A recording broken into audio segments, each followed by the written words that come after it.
in some sense, I think that the progress of mainstream philosophy in understanding mental representation more or less ends with Wittgenstein. Oh, really? Yeah. That long ago? Yes, I don't feel that when you are taking a normal philosophy curriculum in university and you want to understand how the mind works and how mental representation works, you may get to, say, the debate between Fodor and Perluchin about whether the mind is representing things in a language or in images. But from the perspective of a mainstream computer scientist, this is a ridiculous simplification. Right, because of course it is a language, otherwise you couldn't represent it. And of course the language represents something that we interpret as images. So for instance, geometry. Geometry with additional attached semantics. And in some sense, this is so obvious that the case is closed for computer scientists when they think about how to build a system that represents reality.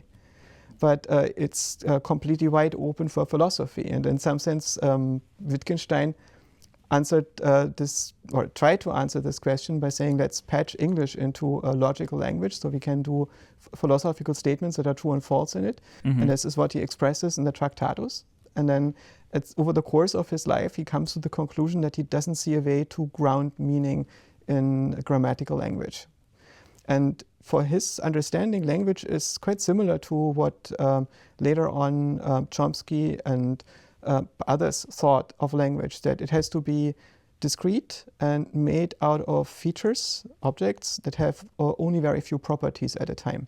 So it's very low dimensional locally.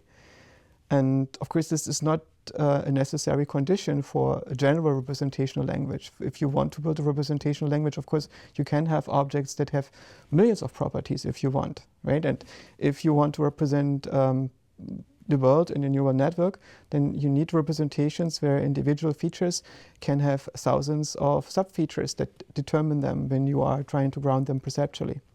And this is something that is reflected in the way in which we understand the brain to work when we look at the connectivity between individual neurons, for instance, even though it's not a one-to-one mapping.